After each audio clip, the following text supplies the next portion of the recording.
आज हम इस वीडियो के माध्यम से कर्म एवं तर्क के संबंध में अपने विचार रखेंगे। तर्क करना भी एक तरह का कर्म होता है। तर्क मनुष्य के भीतर स्वाभाविक रूप से उत्पन्न होता है। तर्क एक तरह का विचार होता है और यह विचार मनुष्य के भीतर प्रश्न के रूप में उत्पन्न होता है। जब भी मनुष्य किसी ऐसी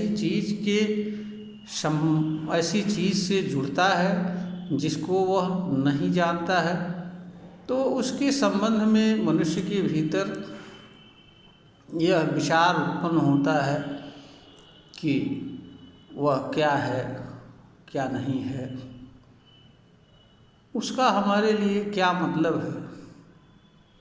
इस तरह का प्रश्नवाचक विचार ही तर्क कहलाता है। तर्क मनुष्य के लिए ज्ञान का साधन होता है। तर्क के बिना मनुष्य सूक्ष्म एवं अदृश्य चीज़ों की सटीक जानकारी नहीं कर सकता है। तर्क विहीन मानव विचार की दृष्टि से अंधा होता है। तर्क किसी चीज़ को जानने की प्रथम और अंतिम तक चलने वाली सीढ़ी होती है। गूढ़ चीज़ों की जानकारी के लिए निरंतर व्यक्ति को स्टेप दर स्टेप तर्क के माध्यम से आगे बढ़ना होता है, तभी वह जाकर के किसी निष्कर्ष पर पहुंच सकता है और किसी अदृश्य या सूक्ष्म चीज़ की जानकारी कर सकता है। विचार क्रिया में तर्क हमेशा महत्वपूर्ण रहता है।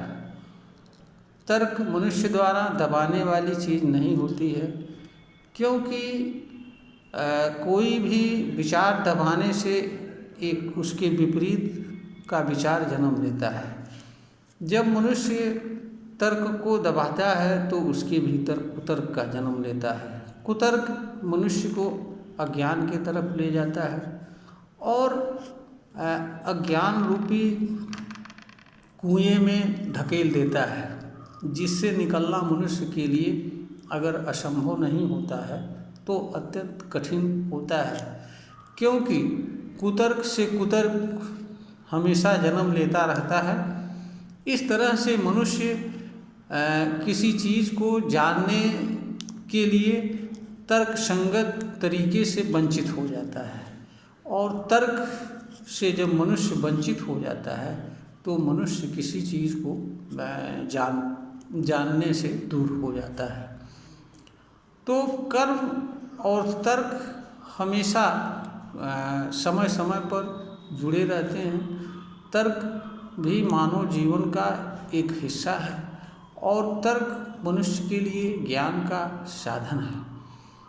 हर ज्ञान का साधन मनुष्य के लिए सावधानी एवं सतर्कता पूर्वक उपयोग की चीज़ होता है, तभी कोई चीज़ मनुष्य के लिए उपयोगी साबित होती है, अन्यथा निरर्थक साबित होती है। तो कर्म एक ऐसी चीज़ है कि जिसके साथ हमेशा अनेक चीज़ें जुड़ी रहती हैं। तर्क भी अनेक रूपों में अनेक अवसरों पर कर्म के साथ जुड़ा रहता है। तर्क करना भी कर्म होता है। अगर तर्क सही दिशा में किया जाता है, किसी चीज़ को जानने की दिशा में किया जाता है, तो इस तरह का कर्म मनुष्य के लिए लाभदायक होता है, क्योंकि ज्ञान से कोई चीज़ मूल्यवान मनुष्य के लिए नहीं होती है। ज्ञान ही वह चीज़ है जिसके माध्यम से इस धरती पर मनुष्य समझदारी पूर्वक जीवन जी सकता है, दूसरों के लिए उपयोगी बन सकता है, स्वयं के लिए उपयोगी बन सकता है, और अज्ञानी मनुष्य स्वयं एवं दूसरों दोनों के लिए हानिकारक होता है।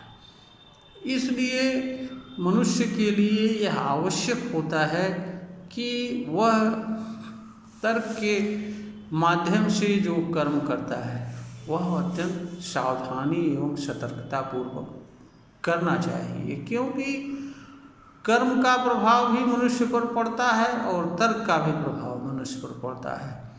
अगर मनुष्य गलत दिशा में तर्क करता है, कुतर्क करता है, तो इसका परिणाम मनुष्य के लिए कष्टकारक होता है। और कोई मनुष्य कष्ट सहन करने के लिए इस धरती पर नहीं जन्म लेता है।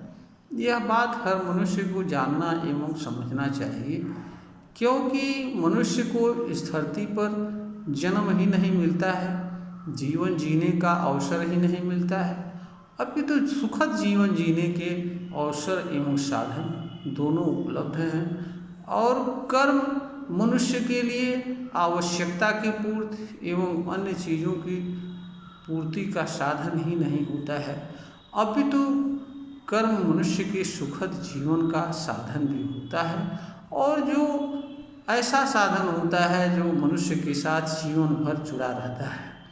इसलिए कर्म और तर्क दोनों सूझबूझ के साथ, सावधानी एवं सतर्कता से के साथ उपयोग करने की चीज़ होती है, तभी मानव जीवन के लिए कल्याणकारी होते हैं। अन्यथा मानव स्वयं को ही कष्ट में डालता है और दूसरों के कष्ट का कारण बनता है। यह वीडियो ज्ञानवर्धन हेतु बनाई गई है, प्रेषित की जा रही है। अगर ज्ञानवर्धन के योग्य प्रतीत हो तो इसे लाइक करें, शेयर करें और सब्सक्राइब करें।